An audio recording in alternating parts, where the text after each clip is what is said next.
O que é notícia nesta sexta-feira? Com previsão de receita de 19 bilhões para 2021, a Assembleia Legislativa aprova a Lei de Diretrizes Orçamentárias. Justiça Federal nega pedido do Ministério Público e libera a retomada de obras no trecho C da BR-319. Desemprego. IBGE diz que Amazonas registra a maior taxa de desocupação do país. Caixa paga hoje auxílio emergencial para 5,6 milhões de trabalhadores. Mesmo com quarentena, Brasil tem alta de 6% no número de assassinatos no primeiro semestre. Câmara reverte votação do Senado e mantém veto a reajuste de servidores. NASA investiga anomalia no campo magnético da Terra que pode provocar caos nas comunicações. Em discurso de largada de campanha, Biden diz que Estados Unidos vive em temporada de escuridão. Justiceiro rastreia celular roubado e executa assaltante no Nova Floresta. O Jornal da Manhã, 71 anos no ar, começa agora. Previsão do tempo. O Climatempo fala que é de 90% a probabilidade de chover 8 milímetros, mas a temperatura continuará elevada, com máxima de 34 graus e sensação térmica de 38. O dia amanhece com 25 graus Celsius. A temperatura mais baixa no estado neste instante é em Boca do Acre, 21 graus. A umidade do ar continua baixa em Manaus, 65%. Os ventos estão calmos, com 9 km/h de velocidade. É sexta-feira, 21 de agosto. Chegamos aos 233 dias do ano e faltam 133 para terminar 2020. Dia de São Pio X. Também é o dia da habitação. Hoje, esta é a edição 44.813 do Jornal da Manhã. O Rio Negro desceu mais 10 centímetros e seu nível em relação ao mar estava ontem em 26 metros e 15 centímetros. A vazante era de 2,37 metros. Os aeroportos Eduardo Gomes e o Militar de Ponta Pelada estão abertos com boa visibilidade. Fatos marcantes da história. 1792, a guilhotina é utilizada pela primeira vez durante a Revolução Francesa para executar um nobre após um rito sumário. 1898, fundação do Clube de Regatas Vasco da Gama. 1911, o quadro Mona Lisa de Leonardo da Vinci é roubado do Museu do Louvre em Paris. A pintura seria recuperada 2 anos depois. 1963, a prisão de Alcatraz, situada na Baía de São Francisco, nos Estados Unidos, é desativada. Seu preso máximo moço foi o mafioso italiano Al Capone. 1969, uma junta militar assume o poder no Brasil quando o presidente Costa e Silva sofre uma trombose cerebral. 2013, na Guerra Civil da Síria, ocorre o ataque químico de Ghouta, causando centenas de vítimas. Agora 5h53. Local. Sejam bem-vindos ao Jornal da Manhã. Bom dia, Eduardo. Bom dia, Paulo. Bom dia, sonoplasta Hernandes Sampaio.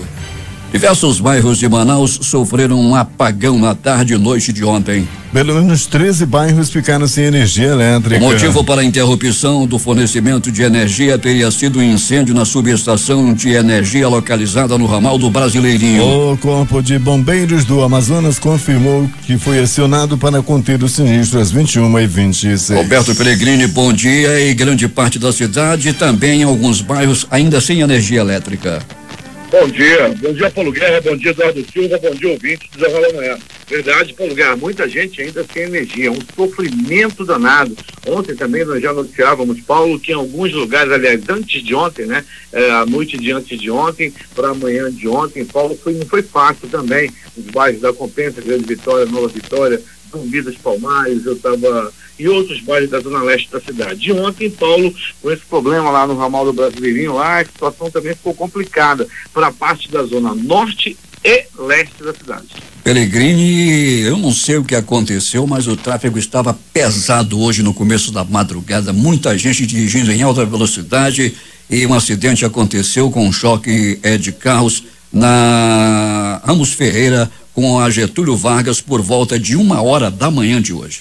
Pois é, Paulo, sempre você coloca aqui na difusora, aqui no Jornal da Manhã, que dirigir de madrugada é muito perigoso, né, Paulo? Muito, e mais uma vez Um acidente ocorreu aí no centro da cidade, outros acidentes também ocorreram em Manaus, Paulo, e como você chamou a atenção, muito carro, né? Muito carro na pista. E na sexta-feira, o dia como o de hoje, Paulo, a movimentação ainda é maior no trânsito devido aí a mais carros. As pessoas às vezes deixam o carro em casa durante toda a semana, mas na sexta-feira vão em seus veículos. E a recomendação que você sempre dá, Paulo, dirigir de madrugada, mesmo com o semáforo verde para você, toda atenção é preciso ter.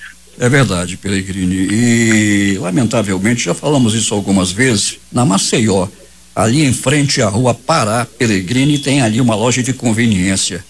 Toda madrugada é uma algazarra, é brincadeira com carro, os caras arrancando e fazendo barulho, é uma confusão muito grande ali, todas as madrugadas isso é verificado ali naquela área. Sempre com bebida alcoólica também no meio, Paulo, carros rebaixados, daquele jeito que não pode rebaixar, carro com paredão lá, com som nas alturas, e uma providência precisa ser tomada, né, Paulo? O endereço está aí, o horário também, só falta agora os órgãos de trânsito agirem no local. Pois é, Peregrini, mas isso é recorrente aqui em todos os... Lá não tem um posto de abastecimento, é só uma loja de conveniência, mas nos postos de combustíveis em Manaus, que chamam de posto de gasolina, posto de combustíveis, quase todos com loja de conveniência, e nas madrugadas principalmente muita gente bebendo, Peregrini, e às vezes até diante do olhar da polícia. Paulo, a Avenida Grande Circular tem essas coisas também, né? A gente estava observando, tem um posto BR, um posto da Shell também, bem em frente ali, na casa de show que tem lá na frente também, muita movimentação, Paulo, com caixas de refrigerante, de cerveja, né? O pessoal vendendo lá cerveja à vontade no meio da rua e também dentro do posto.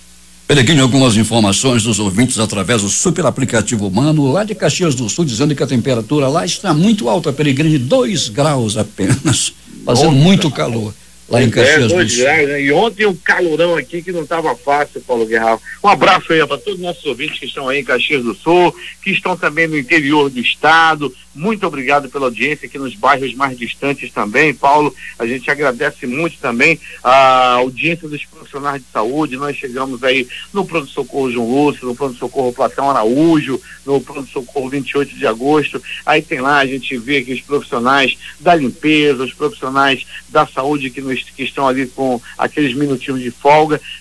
Sempre mostram o celular dizendo que estão ligados no Jornal da Manhã. A Maria Dolores Simas está no Lago do Limão, onde não tem nenhum limão, Peregrini, como você já disse em várias oportunidades aqui. E o Juscelino também, que está acompanhando o jornal. Peregrini, ontem você já divulgava essa morte, mas depois vieram os detalhes. Um bandido roubou um telefone celular e foi rastreado. O que aconteceu, Peregrini?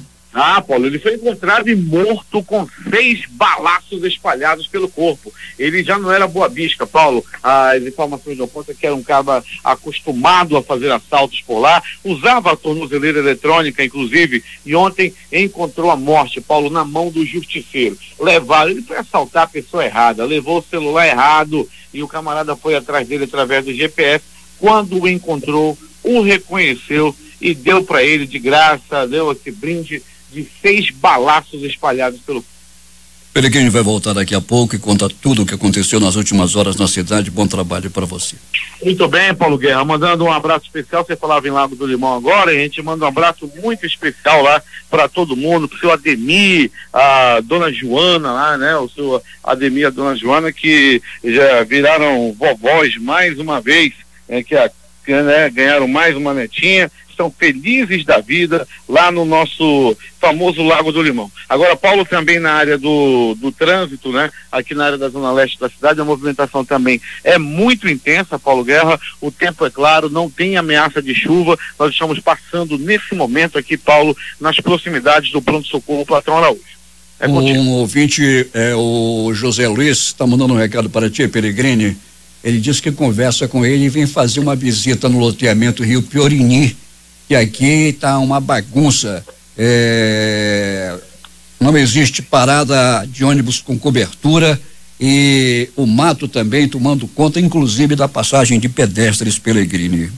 Pois é, então a gente vai pedir aí para nossos amigos da Secretaria Municipal de Limpeza Pública, Paulo, para dar uma voltinha aí no nosso bairro Piorini, belíssimo bairro, gosto muito de lá, Paulo Guerra, já estive algumas vezes e da próxima vez que for, quero ter a tua companhia.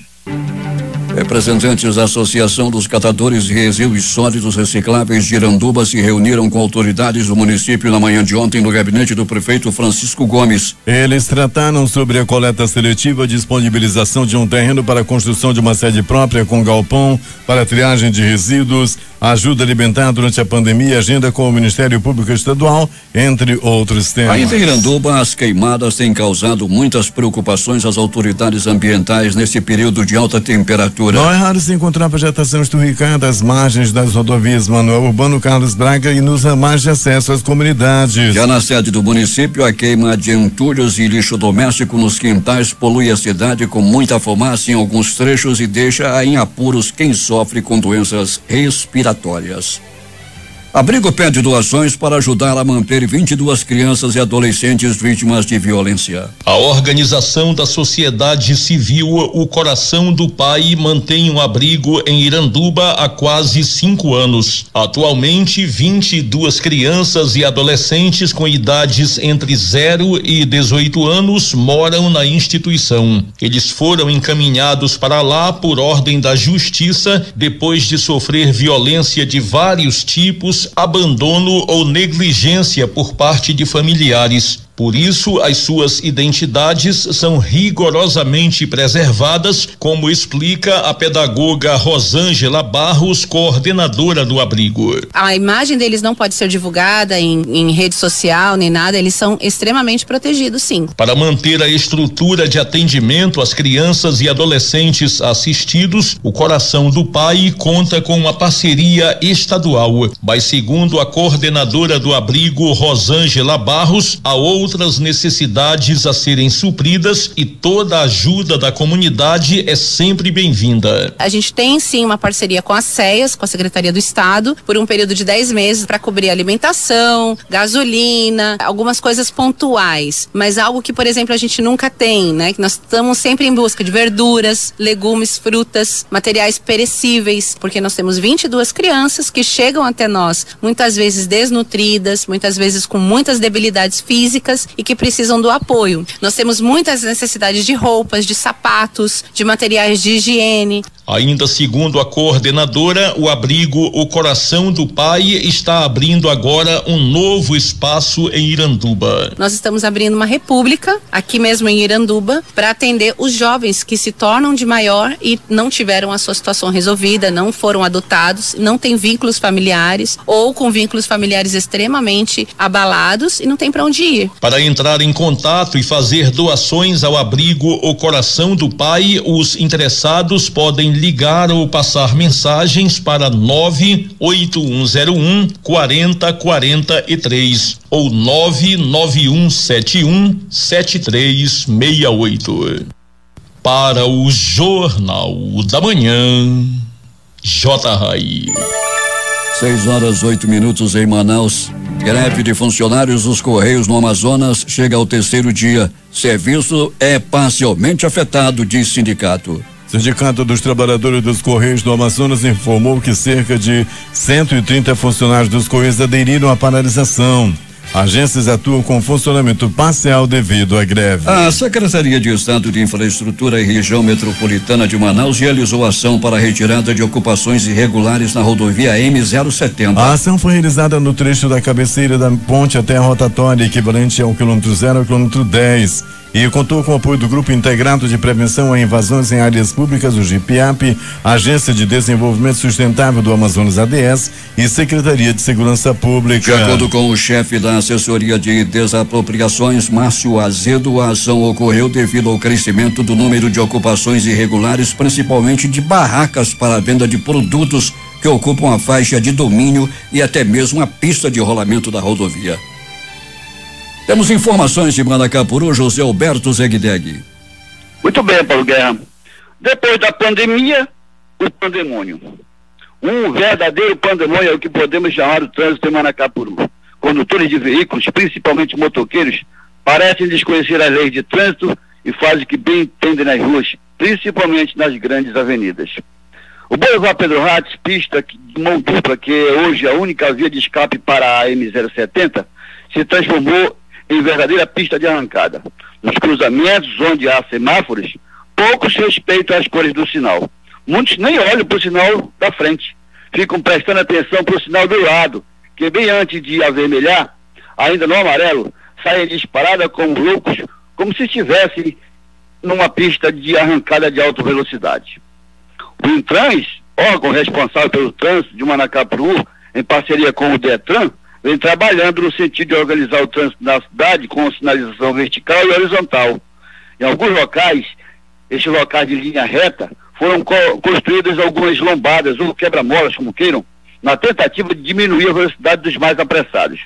Mesmo assim, sem obediência ou desconhecimento da legislação, não temem o risco de vida e colocam a vida de outros em perigo.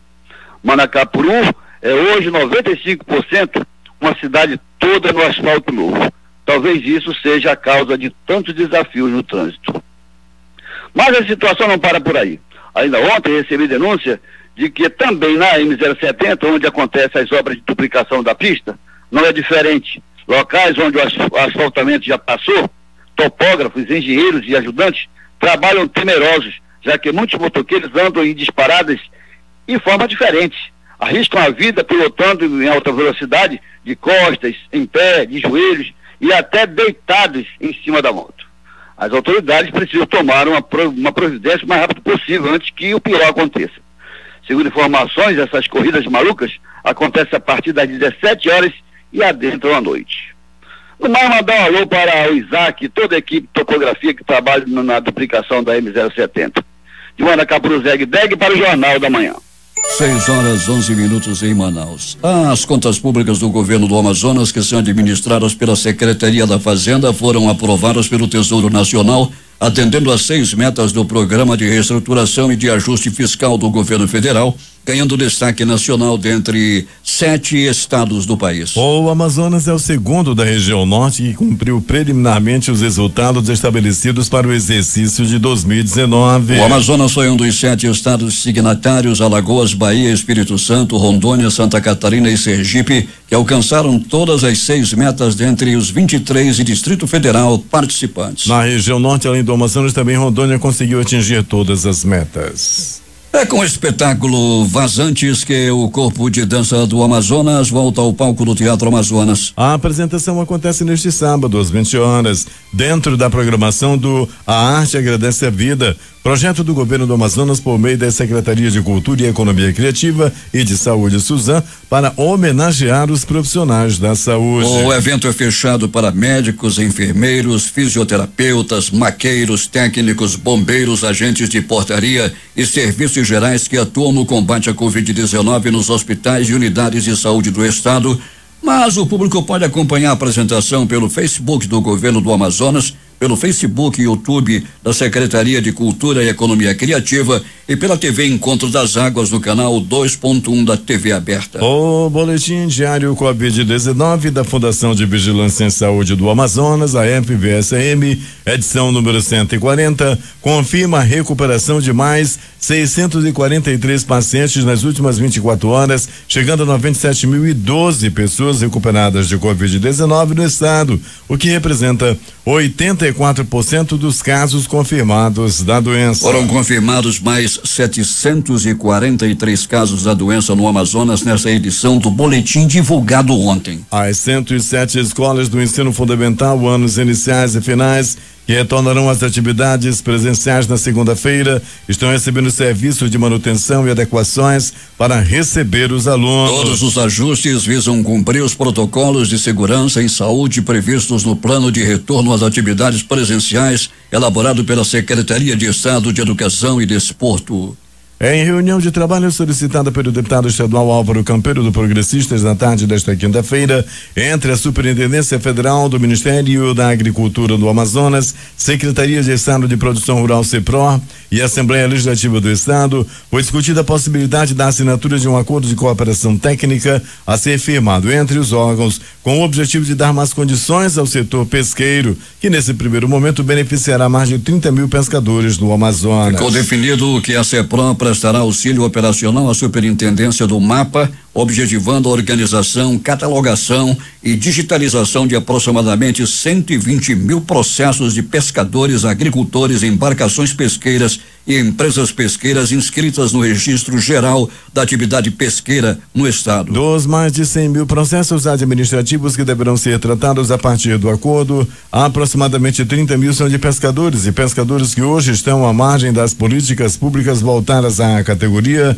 já que aos dias atuais o mapa não dispõe de um arquivo organizado e muitos desses processos jamais foram sequer analisados, pontuou Campelo. Agora 6h15 em Manaus. No próximo dia 28, às 9 horas, hora Manaus, 10 horas, hora de Brasília, o Tribunal de Contas do Estado promoverá uma webconferência para discutir a importância da Zona Franca de Manaus e sua relação com a preservação da Amazônia, bem como os impactos da nova reforma tributária no modelo econômico. O tema Zona Franca de Manaus, sustentabilidade e bioeconomia. O evento é aberto para todo o público interessado que poderá assistir ao vivo por meio das redes sociais da Corte de Contas, no YouTube, Facebook e Instagram, contando com interpretação simultânea em Libras, além de traduções em inglês e espanhol, conforme a orientação do presidente do TCAM, conselheiro Mário de Mello. A Escola de Contas vai explicar os inscritos no evento. O governo federal anunciou ontem a conclusão das obras da instalação portuária pública de pequeno porte no município de Maués. Conforme o governo, o novo porto deve operar na região durante todo o ano, mesmo com variação do nível da água. A instalação portuária deve contribuir para a melhoria da qualidade de vida da população e para o desenvolvimento econômico das cidades do interior. A nova IP4 foi entregue por meio de um convênio do Departamento Nacional de Infraestrutura e Transportes, DENIT, Ministério da Infraestrutura, Governo Federal e a Prefeitura de Maués. Com a construção do porto, que teve investimento de 8,6 milhões, o município de Maués será integrado à hidrovia do Rio Solimões. Segundo o governo, as equipes do DENIT obtiveram licença de operação junto à Marinha do Brasil e ao Instituto de Proteção Ambiental do Amazonas, o IPA. O Amazonas registrou no mês de julho uma taxa de desocupação de 17%. Com a alta de 2,1% em relação a junho, o estado marcou o maior volume de pessoas desocupadas no Brasil neste período. Dos 2,98 milhões de amazonenses considerados com idade de trabalho e de força do trabalho, aproximadamente 265 mil ficaram desocupadas em julho, segundo dados divulgados nesta quinta-feira pelo Instituto Brasileiro de Geografia e Estatística, o IBGE. Os dados do PNAD Covid-19 no Amazonas estimaram aproximadamente de 4 milhões de pessoas residentes no estado. Dessa população, 2,98 milhões tinham 14 anos ou mais de idade, consideradas em idade de trabalhar. A população na força de trabalho eram 1,56 milhão. Entre esses, 1,9 milhão eram pessoas ocupadas e 265 mil desocupadas. A população fora da força de trabalho ficou estimada em 1,43 milhão. A Lei de Diretrizes Orçamentárias LDO para 2021, enviada pelo governo do Amazonas, foi aprovada por unanimidade na Assembleia Legislativa ontem. O orçamento para o próximo ano ficou estimado em 19 bilhões de reais. A lei estabelece diretrizes para a elaboração e execução do orçamento para o próximo ano e estabelece normas para o orçamento estadual, definindo prioridades e o percentual que será destinado aos poderes e municípios. O valor de 19 bilhões estimado para 2021 é o mesmo do ano passado, mas foi considerado positivo pelos parlamentares, levando em consideração os impactos da Covid-19 na economia. O relator da LDO foi o deputado Saulo Viana, do PTB. Durante a votação, os parlamentares aprovaram, por exemplo, o aumento do repasse do 12º dos órgãos e poderes, ou seja, a verba anual destinada a eles. Também foi definido o repasse para outros órgãos como Tribunal de Justiça do Amazonas, 8,31%, 1,5 bilhão de reais. A Assembleia Legislativa do Estado, 4,1%, 779 milhões. Ministério Público Estadual, 3,6%, que corresponde a 684 milhões. TCE, 3,4%, ou 646 milhões. TPE, 1,6%, 304 milhões de reais. No final deste ano, a próxima etapa para definir a receita é a votação da Lei Orçamentária Anual, a LOA. Entre as emendas aprovadas está do presidente da Casa, Josué Neto, que autoriza o governo a incluir no orçamento do ano que vem recursos para a realização de concurso público para a Polícia Civil do Amazonas. Consolidando os dados da arrecadação, caberá ao Poder Executivo seguir o que foi estabelecido em lei. A Justiça Federal indeferiu um pedido do Ministério Público Federal para a suspensão do edital de licitação das obras do trecho C da BR-319 no Amazonas e decidiu pela liberação da retomada das obras. A rodovia interliga os estados do Amazonas e de Rondônia. A decisão foi assinada pela juíza federal Jaisa Maria Pinto Frache da primeira vara federal civil nesta quinta-feira. A magistrada indefere o pedido liminar de suspensão ao edital RDC eletrônico de finalização da pavimentação da BR-319, já iniciado em 2007 e que doravante tornará uniforme o tráfego. Em julho deste ano, o Ministério Público Federal havia protocolado um documento de impugnação afirmando que o Departamento Nacional de Infraestrutura de Transporte DENIT ainda não havia concluído o estudo de impacto ambiental do trecho do meio, quilômetro 250 a 655,70, que não contempla o segmento C dos 177,8 aos 250 da rodovia. O pedido aconteceu após o Ministério da Infraestrutura, através do Departamento Nacional de Infraestrutura de Transporte DENIT, anunciar edital para a contratação de empresa que ficará responsável pelas obras de pavimentação do lote C da BR-319 aqui no Amazonas. Polícia. O que aconteceu nas últimas horas na cidade, Alberto Pellegrini? Muito bem, Paulo Guerra e ouvintes do Jornal da Manhã. Paulo Guerra destacando ainda, muita gente ligando, muita gente reclamando sobre o apagão, Paulo Guerra, ocorrido a noite passada. Boa parte da cidade de Manaus ficou sem energia ontem. A Rádio Difusora informaram em absoluta primeira mão, com reportagem do garotinho Valdir Correia, era por volta de 22 horas. Na ocasião, tudo sobre o apagão foi divulgado, foi noticiado na Difusora.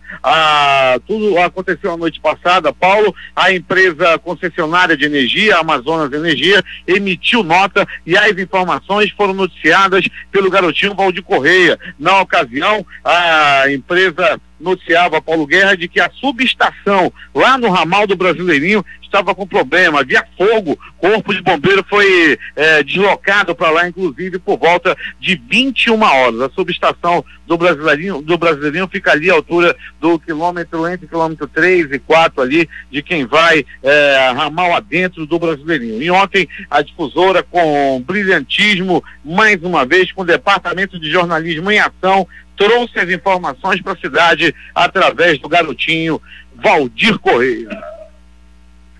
E mais, Paulo Guerra e ouvinte do Jornal da Manhã, pense numa noite tranquila. Apesar da escuridão, Paulo Guerra e ouvinte do Jornal da Manhã, muita gente ficou mais em casa. E com isso, Paulo Guerra, as movimentações no pronto-socorro, como, por exemplo, no pronto-socorro 28 de agosto, a movimentação foi muito tranquila. Poucos atendimentos por violência, nenhuma ocorrência por tiro e também nenhuma ocorrência por faca, o 28 de agosto. Já no pronto-socorro João Lúcio, no Gigante da zona leste da cidade, uma pessoa deu entrada vítima de agressão física. As informações dão conta de que um homem acabou se envolvendo em uma briga de trânsito. 2 homens bateram, um encostou no carro do outro, daí desceram do carro, Paulo, e foram pra briga. Isso aconteceu lá no bairro de Petrópolis, ali na área do Morrinho, quando um deu-lhe uma verdadeira pisa no outro.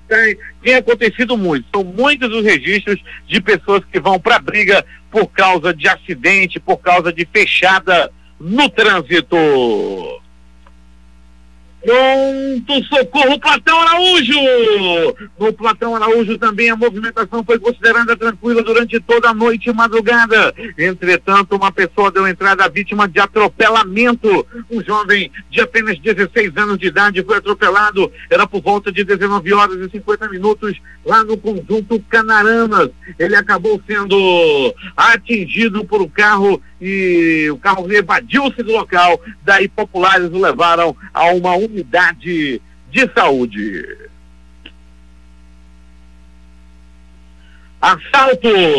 Assaltos continuam acontecendo, Paulo Guerra, na área do conjunto Canaranas. Os moradores estão pedindo maior policiamento no local, principalmente na avenida, como é chamada lá, avenida principal.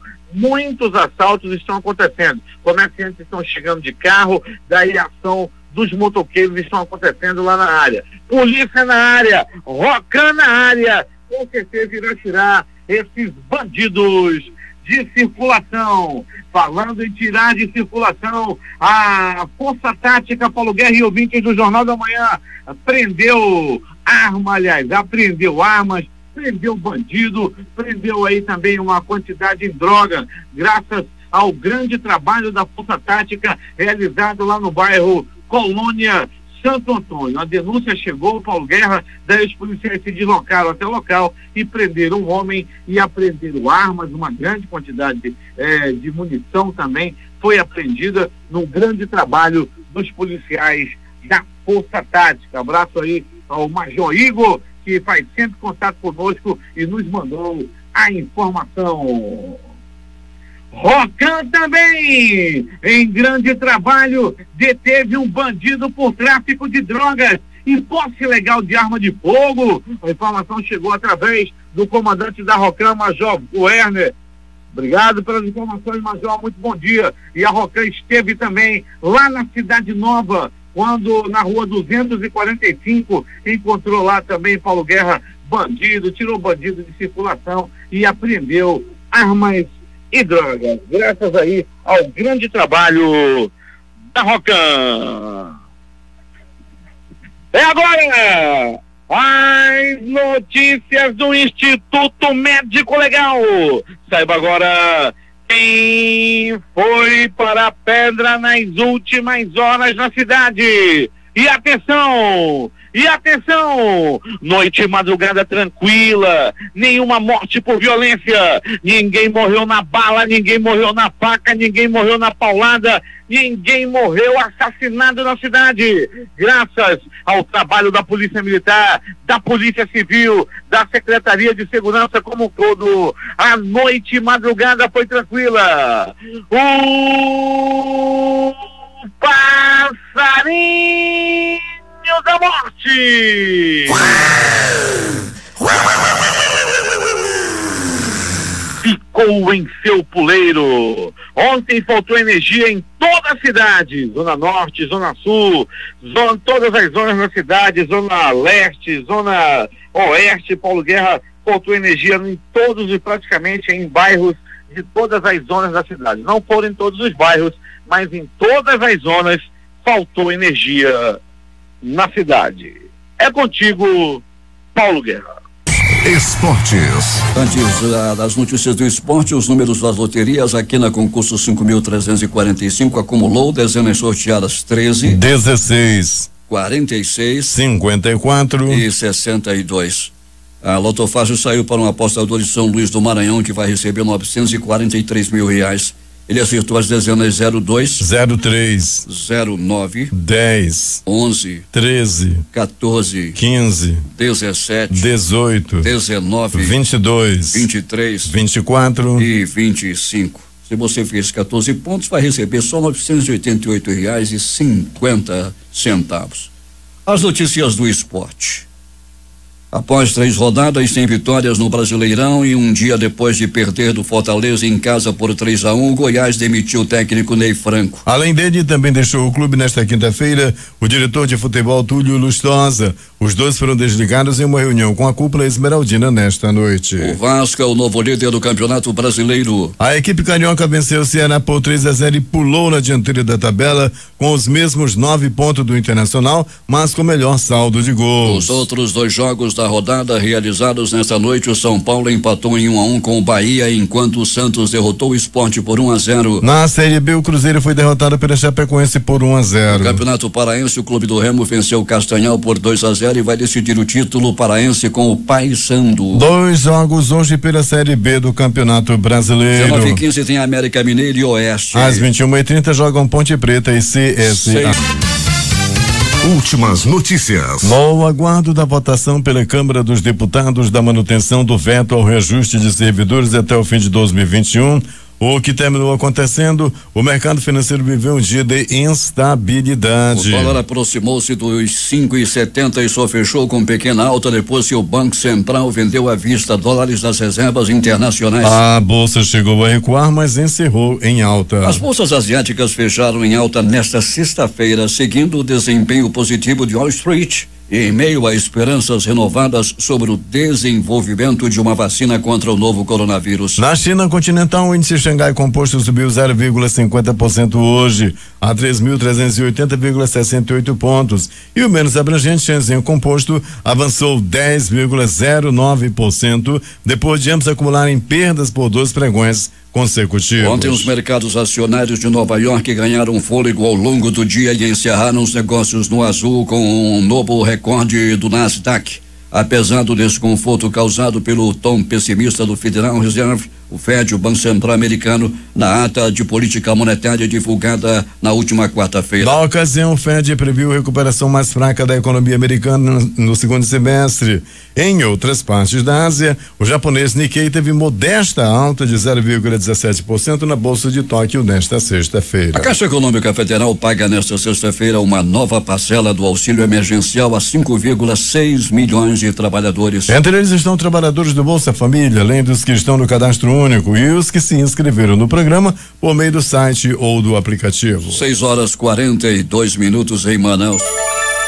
As contas de energia poderão passar a ser pagas com o Pix, o sistema de pagamento instantâneo criado pelo Banco Central, informou nesta quinta-feira a Agência Nacional de Energia Elétrica, ANEEL. Com o sistema, segundo a agência, o pagamento da fatura de energia será instantâneo e feito a qualquer hora e em qualquer dia da semana, o que pode acelerar a retomada do fornecimento de energia em caso de interrupção por falta de pagamento. Não precisará esperar 24 horas.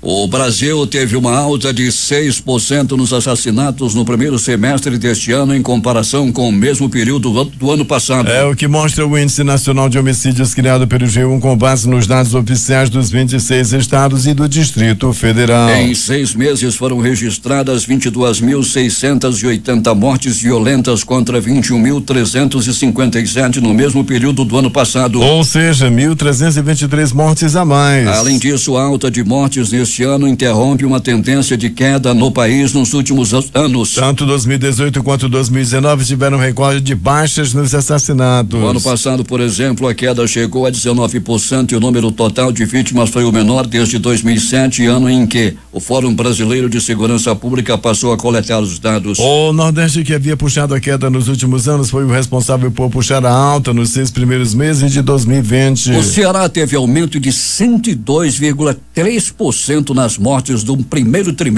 primeiro semestre deste ano. Os casos acompanhados mensalmente pelo monitor da violência não incluem as mortes causadas em decorrência de confronto policial, ou seja, de pessoas mortas pela polícia. Mas índices divulgados por alguns estados apontam que também houve aumento desses casos. O Supremo Tribunal Federal decidiu nesta quinta-feira por 9-1 determinar a suspensão imediata da produção pelo Ministério da Justiça de dossiês sobre vida pessoal, escolhas pessoais, políticas e práticas cívicas dos cidadãos identificados como integrantes de movimento político antifascista e de oposição ao governo Jair Bolsonaro. Como sempre, Marco Aurélio Melo, único voto divergente, o ministro entendeu que a ação não é adequada e divergiu da relatoria, votando contra a suspensão. O tribunal analisou a ação da Rede Sustentabilidade, que questionava a produção de um suposto dossiê pelo Ministério. A Câmara dos Deputados manteve nesta quinta-feira o veto do presidente Jair Bolsonaro à concessão até 2021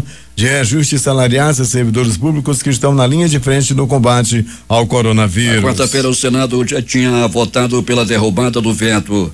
Para que o trecho fosse restaurado, no entanto, era preciso que as 2 casas do Congresso votassem nesse sentido. Com a manutenção do veto, fica proibido até o fim do ano que vem dar aumento salarial para qualquer categoria de serviço público no âmbito federal, estadual e municipal. O placar foi de 316 votos sim pela manutenção do veto, 165 votos não pela derrubada e 2 abstenções. A proibição de reajuste para o funcionalismo público foi uma contrapartida do governo federal para repassar 60 bilhões de reais aos estados e municípios em maio, como forma de diminuir o impacto da crise gerada pela pandemia no país. Médicos russos faziam o possível para salvar a vida do líder da oposição, Alexei Navalny, internado na UTI de um hospital da Sibéria com sintomas de envenenamento, segundo informações de sua equipe. Uma ambulância aérea decolou na madrugada desta sexta-feira de Nuremberg, no sul da Alemanha, para buscar o ativista, informou a imprensa alemã. A porta-voz do ativista Kira Yamaish, que viajava com ele, disse à rádio Echo de Moscou que ele foi vítima de um envenenamento intencional. Joe Biden aceitou oficialmente nesta quinta-feira a nomeação como candidato do Partido Democrata à presidência dos Estados Unidos. Biden fez críticas duras ao governo do presidente Donald Trump, que disputará a reeleição pelo Partido Republicano. Sem mencionar diretamente o nome do opositor, o democrata disse que os Estados Unidos passam por uma temporada de escuridão. Muita raiva, muito medo, muita divisão. Aqui e agora eu dou a vocês minha palavra, se confiarem em mim, a presidência, vou trazer o nosso melhor, não o pior, afirmou. O candidato também prometeu trabalhar duro para aqueles que não apoiaram a candidatura democrata. É esse o trabalho de um presidente, representar todos nós, não só a base ou um partido. Biden criticou a falta de planos de Trump no combate à pandemia do novo coronavírus e disse que o presidente falhou em sua obrigação mais básica, proteger os americanos dessa doença.